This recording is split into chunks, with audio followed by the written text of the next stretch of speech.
The chair. That chair just keeps squeaking.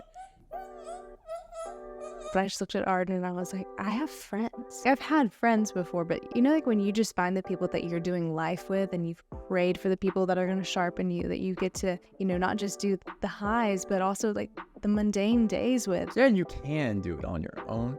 But then when you experience relationships to the degree that God has intended for you, it's like, why would you want to? Welcome to the podcast. If you guys are new here, please make sure wherever you're watching or listening to this to subscribe, leave some comments. We always love hearing from you. That was my attempt at a sound effect. Recently, we just had our son's first birthday. I'm crying inside. And it was an incredible experience because, one, of course, we went through the emotions of our son turning 1. That was an emotional thing in itself. But then also the realization of how many amazing friends that we have. And I think this was something that we've been praying for since the beginning of our marriage. And we lived on the other side of the country. Yeah, kind of seeing it now come to fruition has been just an amazing, incredible thing that we, for a moment, kind of sat back and just looked at it and realized how blessed we were. Yeah, I remember my dad actually drove up for the party and he looked at us the day of and he goes, okay, so is there like 1 or 2 babies coming? And then I counted, I was like, oh my goodness, there's like 6 babies coming. Like as we has, wow. I know. And even on my birthday, I just looked at Arden, and this can sound a little dramatic, but I promise it was how I felt. We had some friends come and drop off flowers and donuts and stuff. And I just looked at Arden and I was like, I have friends. And hear me out. Like I've had friends before, but like when you just find the people that you're doing life with and you've prayed for the people that are going to sharpen you, that you get to, not just do the highs, but also like the mundane days with it. It was a special realization. And we want to sympathize with anyone that's wondering, like, am I ever gonna have friends? Where are those people? Is it really important? Yeah, that is the thing. It's extremely important, and that's why the Bible does talk so much about it, of being in a good community, a community of believers. While they got together every single day and they talked about the word of the Lord, they broke bread together, because there is such value in those communities of encouraging one another every single day. You also just can't do life on your own. This season has taught us that more than anything. Like when they say it takes a village, not even for raising kids, but just to do life well. Well, and there's a little bit of it where it's like, yeah, you can do it on your own. But then when you experience relationships to the degree that God has intended for you, it's like, why would you want to? And I think that's the encouragement we want to share with people today. Is I understand that, through COVID and everything, there was a huge isolation of people, and some people have not found their way back to, whether that's church, whether that's back out to even work, because they're just working from home, and so they're feeling so isolated. And I just want to encourage you to make the effort, like put the effort forth, because there is needing to be effort forth, but there's a process that comes that when you start praying into relationships to fall into your lap, I know God's going to bless you with great relationships. He's going to bring people around you that are going to challenge, that's going to sharpen, that's going to encourage and equip you for the seasons that you're in. And when you put in the effort, people show up for you as well. I actually want to brag on my friend Ashley, aka the Honey Scoop. I feel like that some people know her now.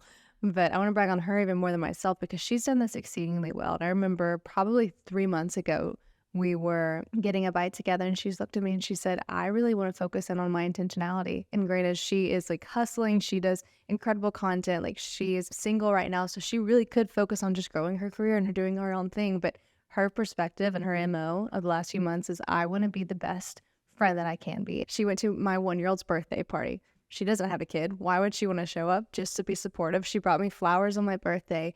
And like that speaks volumes. Like I have felt so seen and loved by her actions. And it's actually inspired me to say, I want to match that level of intentionality. So like if you want friends, be that friend. Yeah, exactly. I remember that was a big thing, as I have a friend who lives out in California, and for so long, my heart just broke for him, because I watched as this man gave so much. Is that who I'm thinking of? Yeah. Oh yeah, of course. His name's Tracy. And for such a long time, he did not have the friendships that gave back in that. And I remember like just navigating that season through with him, where I was like, I believe that God's going to bless you. Like God's going to bless you because you are so intentional. Like God's going to bring these things. And I remember I kept praying for it. And I would send him texts saying, look, I'm praying for you today, that there's going to be great people that are going to come across your world, that's going to expand it, that's going to grow it.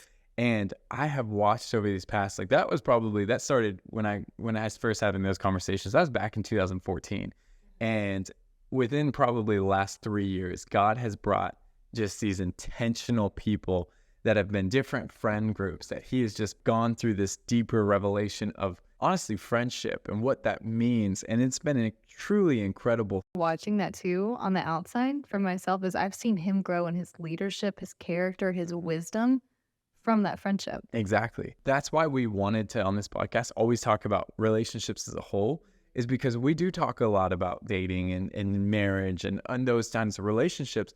But there's amazing relationships that you're having from the moment you were born, as of being a child, growing up with friends that are shaping your life, that are so crucial to you. And so making sure that you do have the right people for you and around you in all different seasons. Our seasons friends, like we have, like Christian says, we have single friends that don't have kids.